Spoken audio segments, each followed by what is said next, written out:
from playing in the Patriot League and going to American, I will not use Colgate toothpaste. I can't do it. I'm a Crest guy.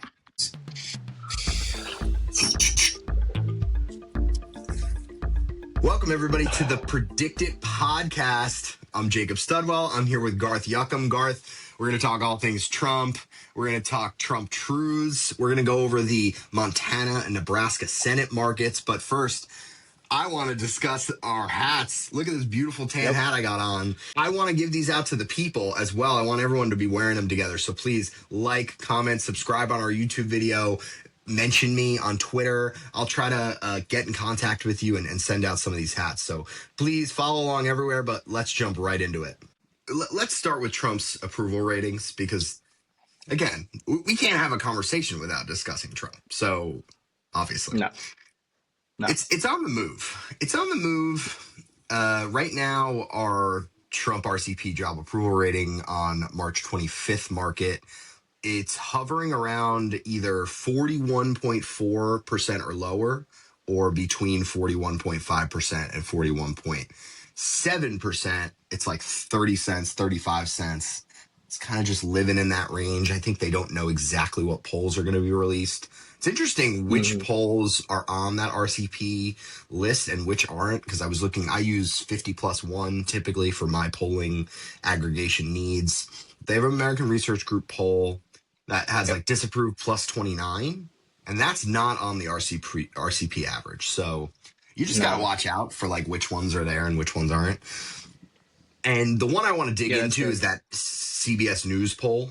But both the American Research Group poll and the CBS News poll essentially moved the same amount from the last time they took the poll. So it moved about like 2 points.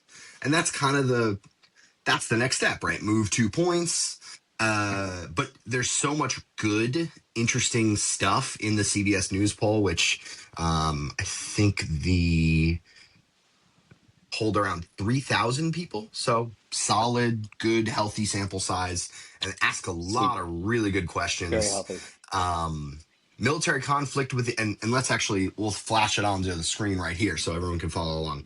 Military conflict with Iran will make U.S. economy weaker in the short term, weaker in the long term, no difference, stronger. Basically, the short term, everyone agrees, 63% agree, weaker in the short term.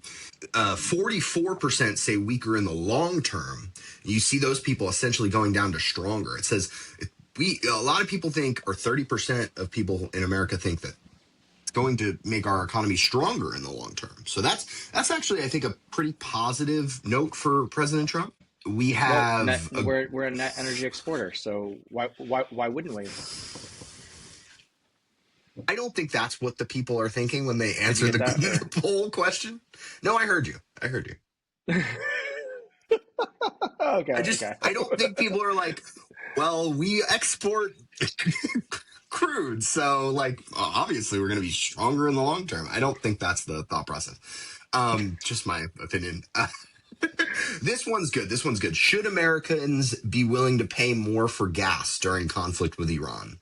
33% are willing, and I think that's MAGA. That is with the president no matter what. 67% not willing. That might be the most indicative piece here. And essentially, if the war goes on longer, we'll probably see 33, 67, maybe it's 35, 65.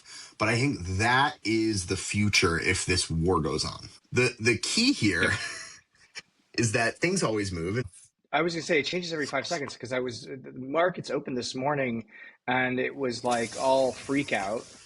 Oh, really? I thought it was positive.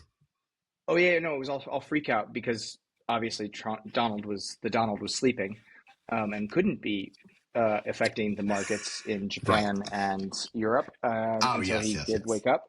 So I think the only markets that matter are ours. So that's why I'm like, what do you mean the market's freaked out? It opened recently. Like, yeah, no, the markets had totally freaked out. They were down. Oh man, that was a huge. Jeez, this is what happens. I go to sleep for 5 seconds. No, because I mean, no, you decide to be a good father, and then they just pop back up. You know. Yeah, literally. Okay, well that's okay. That's bananas. Okay, no, I've been working on the potential new predicted site, and Shout I've out. been New predicted shout site out. incoming potentially. Yeah. Hopefully this week we'll see. Um, and yeah, no, it was good because I was watching the currencies because the euro was down. It hit 114 this morning, 114.87, and it's at 116 right now. So that is a huge swing from when I last looked at it this morning, just like hours ago. Casual So swings. So casual I'll tell swings. you what Wow. happened. Okay. So President Trump said they had talks with Iran. They went well, apparently. Iran actually denied that the talks happened. I think Yeah, because exactly. they don't want anything to go well. Trump does. He basically backed off of his ultimatum, saying that he was going to bomb power plants if they had not opened up the Strait of Right. Hormuz. Yep. He basically delayed the ultimatum. We're getting 5 more days of ultimatum. This is classic Trump Taco. strategy here, right? It's taco, but it's ultimatum. Escalate as much as you can, get Yeah. silence, pretty much like nothing for a period of time, and then extend the ultimatum, and then Yep. make progress through that extension. I have a feeling, and I think taco applies here because look, we have I think 4,500 Marines ready to go. That's the boots on the Aren't they ground. already That on would their way? they're not on their They aren't they way already yet. there? I think that is they're they're like in ready position. They're at the starting line, but no one's Ah, okay. shot the air gun. Uh, Got it. so we're waiting to see what the talks are. I do have a feeling that we're gonna de-escalate things. I think we're gonna back down. I don't think he's going to send boots on the ground. I think that is again big marker of you have congressmen, congresswomen saying if there are boots in the ground, that is where I split with President Trump. I don't think he's going to put boots on the ground. And I think we might claim victory and go home. That's where I think we're headed. I don't know how long that will take, but the one question that I thought was interesting was in the CBS News poll ending conflict with Iran's current leadership in power would be 47% say that's acceptable, that we can end without removing current leadership. 53% say not acceptable. And that is the Trump sweet spot right there. We love a close to 50-50 answer, and that is his way out. I think he can absolutely Oh, call it totally. a day, get the strait opened.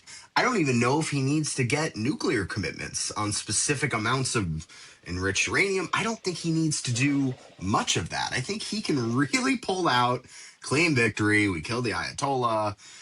We eliminated Their navy, lots of their different, yeah, the yeah, Navy, exactly. You could just yeah. name lots of different things that we did, which is all true and Right. accurate.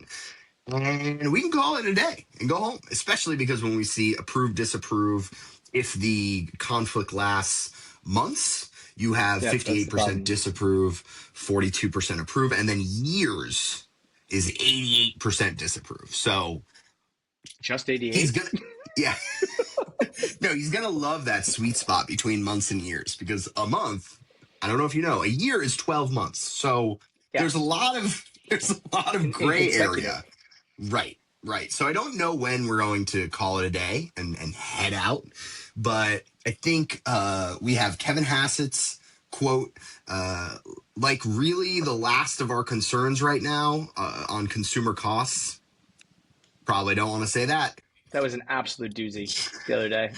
Oof. Oh, If you read the whole thing, it makes sense what he's trying to say, but that clip right there, that one little soundbite. Oh, that's and then we had horrific. Michelle Tafoya, Minnesota GOP Senate candidate, already a tough battle in Minnesota right now, but Yep. definitely had some let them eat cake vibes. Maybe take one less trip to Starbucks.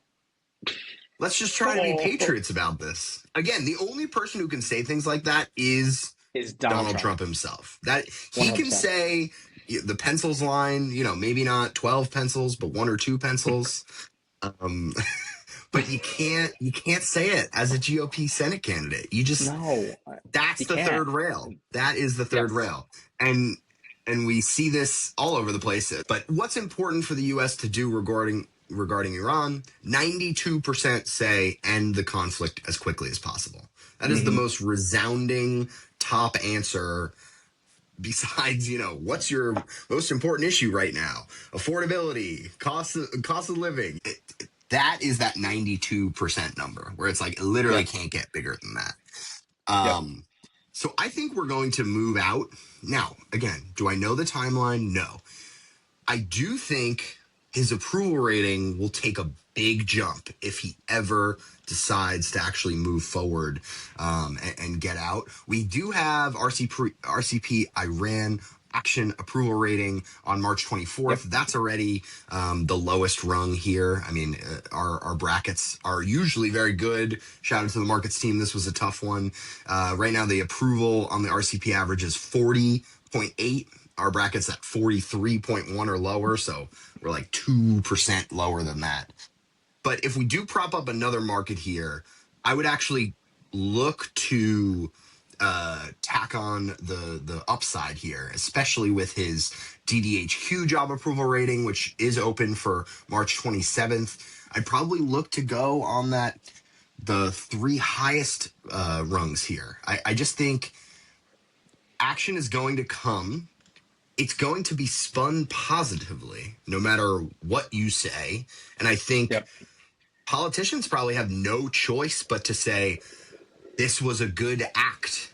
There's no way us pulling out of this war, people are going to say, oh, that was a bad idea, yada, yada, yada, because Yeah. his side is going to Yeah. support it. Democrats want that to happen. So I do think longer term, probably over the next month, we're going to see his approval kind of jump a little bit Well, positively.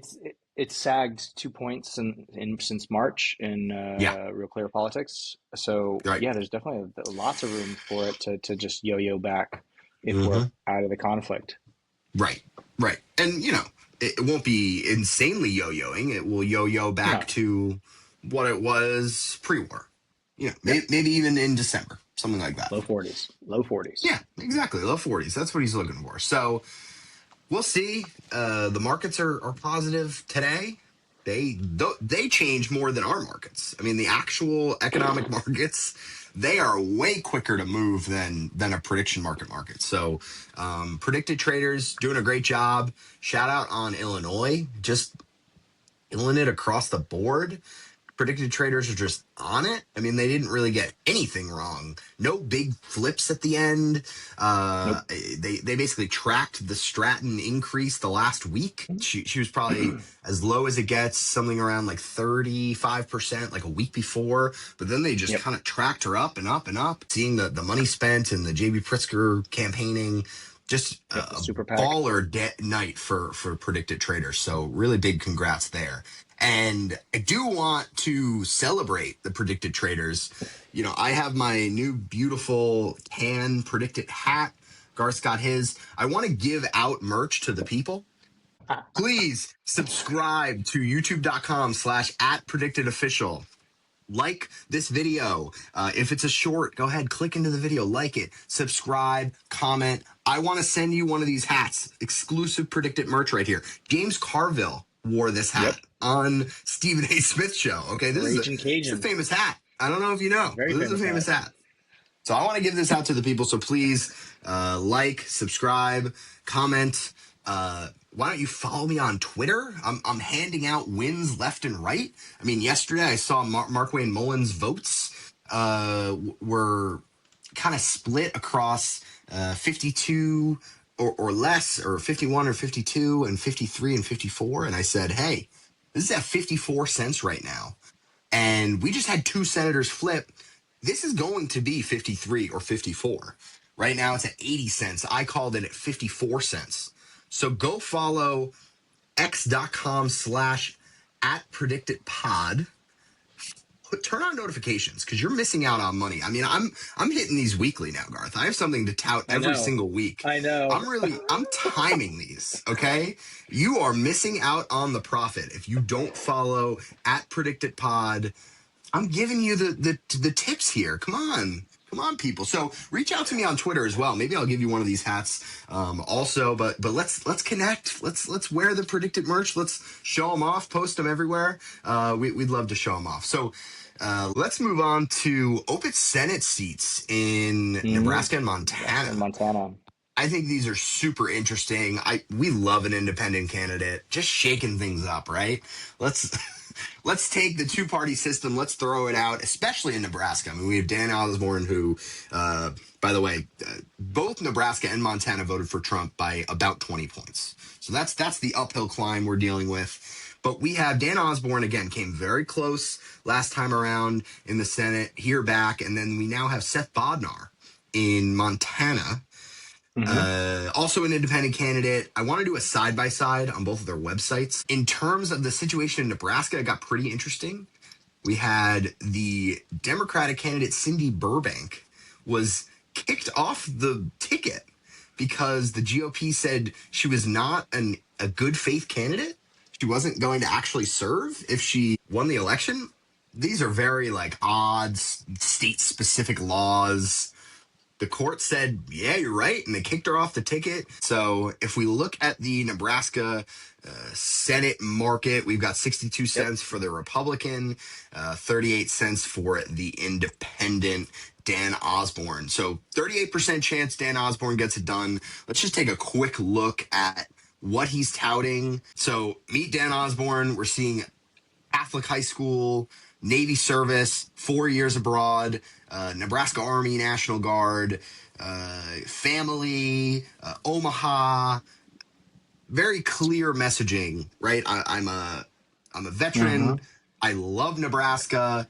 It's pretty simple actually on the Meet Dan page. If we go to his platform, and he has a much more robust platform than Seth Bodnar, obviously, because he's been here, done that. But if you look at the ordering of the issues, cut taxes for small business and the middle class, that is the first issue. The next one's interesting. Secure border for a secure country. Signaling, I am an independent. I am not a Democrat. I want to accomplish the issues that I want to accomplish, regardless of either party. Protecting Social Security. So it's a very interesting strain of populism, Mm-hmm. Yep. backed by, again, like I'm a veteran. I stand up for law enforcement and protect public safety members. It's a pretty clear message that could definitely work in this part of the country. And I want to check out Seth Bodnar really quickly. So let's move over to Seth Bodnar has about a 10% less chance here. Traders think he's at 28 cents in the Montana election. So Yep. much time to go. So now There we've we got go. Seth Bodnar, independent leader Seth Bodnar, Green Beret, business leader, former president of the University of Montana. So now we're getting a higher education strain here that does not have to do with Dan Osborne at all. A little bit more Democratic coded. Mm-hmm. Lifelong commitment to duty, honor, and country. So again, forefront is I am a veteran, first in his class at West Point. Shout out West Point. Lots of shout outs for West Point today. Uh, But there are. we've got a successful career in business, leading University of Montana. I will say he doesn't go into too much on the University of Montana because he knows, like, okay, it's on my resume, I have to address it, but people don't Yeah. love higher education these days, at least the voters that he's looking to reach out to. He, Um, the liberal bastion. There it yeah, is. yeah, yeah, but we've got record high graduation rates. I mean, it's not Harvard. He's not leading Yale, right? It's not exactly the universities that are under fire from the current administration. Number one military friendly university in the country. That's what he's trying to label University of Montana. Now, if we scroll down, again, raised by two public school teachers, so education clearly important, but public education, Montana first, country over party. Obviously, he's an Mm-hmm. independent candidate, so he's pitching that. The keys are fight to lower costs for Montana families. Garth, do you Mm-hmm. see a pattern here? The Oh, I do. candidates that are trying to make the case to the most amount of voters care about affordability. They care about lowering costs. End the political culture wars. So again, independent. I don't care what this side says, what this side says. Let's stop talking about that. Let's make things affordable. Protect Montana's public lands and rural communities. Interesting. Again, Hmm. that's a Montana specific issue. That's I think very that is, Montana specific. yeah, Very. yeah. And at some point, maybe we'll have a Montana voter on the podcast to discuss. But It's true. restore accountability in Washington and put American competitiveness first. So not a crazy big platform here, but definitely interesting to see the compare and contrast what each has in common. They have similar chances to win by our traders. Again, 10% difference.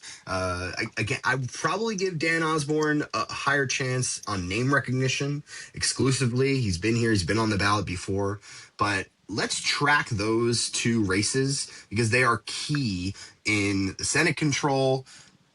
And we don't know which party they're both going to caucus with. They both have not been committal on which party they're going to caucus with. If I had to guess, it'd be the Democratic Party that they'd caucus with. Just judging by, does it sound like they're more like the Republican Party or the Democratic Party, Garth? Do you disagree? Maybe they won't caucus with the Democratic Party? I think they will. They both have two things going against them as politicians here. They both have beards, and you can Mm, never trust a politician with a beard. mm. Yeah, that's hurting I, JD Vance these days. I exactly, exactly.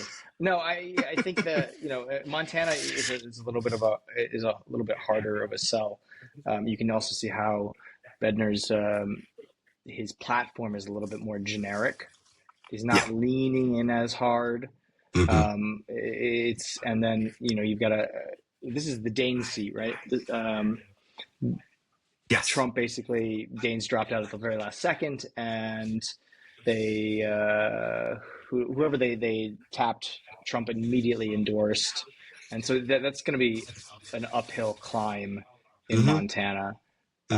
more Again, so 20 than I points for Trump in yeah. 2024. So, yeah. So I think more of a uphill climb than Nebraska. I think Osborne has a much better chance, despite his even furrier beard that he's rocking there in these photos. No, but his platform is also much more interesting for selling the affordability and kind of straddling that line. And I think the Nebraska voter is also a little bit more in line with that kind of a platform. So I think he's definitely got a better chance just on the surface of it.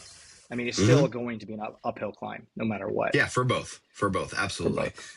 It's the environment that's going to allow these candidates to do better or worse. How many Republican voters are going to come out and vote Yep. when their party is a Yep. record disapproval, their president's a record disapproval? But Yep. we'll see. So we'll keep tracking that. But I do want to end with our Trump Truth social market. So we've got how many Trump truths will he issue between March 19th and March 25th? We ran the numbers because we know that you don't want to count how many truths there are. So we have a few stats to set the scene here. The peak was January 22nd to January 28th.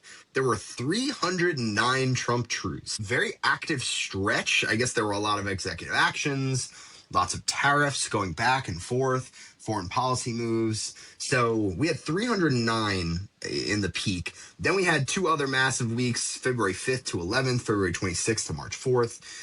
But he's cooled off in March. I think he's very focused in Iran, and we had 126 a couple weeks ago, and then 95 last week, well below the weekly average, which is 163.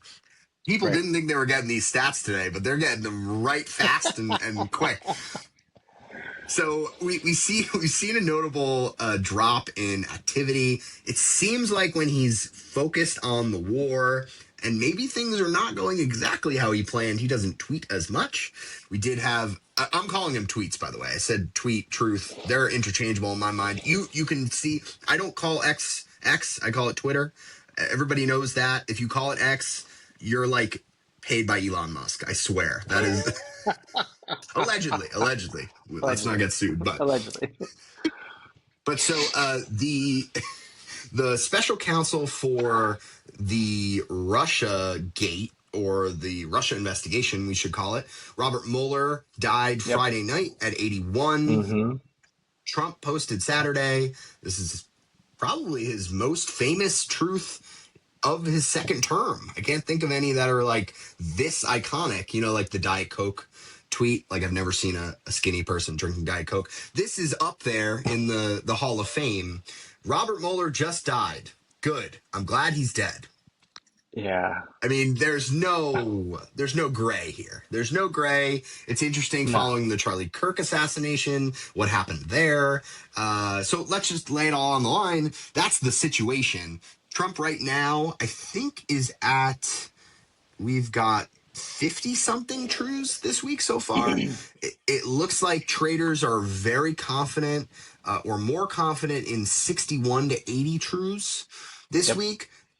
I'd probably go. I'd lean higher. Again, we said his average is 163, his weekly average. So if you're looking to throw some money down, throw it down on 100 or more, probably 101 to 120, 121 to 140. He can just rattle them off real quick. Exactly. There's no, I wouldn't lean towards the lower numbers here. And 60 or fewer, it's not going to happen. We're almost past that. And there's a few more days of counting. So take a look at that Trump truths market. Could be fun. If you don't like to see a Trump truth, you might like to trade on it. So we'll keep the stats here. We'll keep them counting for you. You're welcome for doing all the stat counting. But again, please follow us on YouTube, youtube.com/@PredictItOfficial, x.com. Oh my God, I called it X. Twitter, @PredictItPod. Please turn on those notifications. Subscribe and comment on our YouTube video. Get one of these hats. I will send them to you. I want to see everyone wearing these beautiful predicted hats. We're on Apple Podcasts. We're on Spotify. We're on iHeartRadio. Garth, thanks so much for being here. Hopefully things stay volatile, because that's what we're looking ahead. All right. Thanks everyone for listening.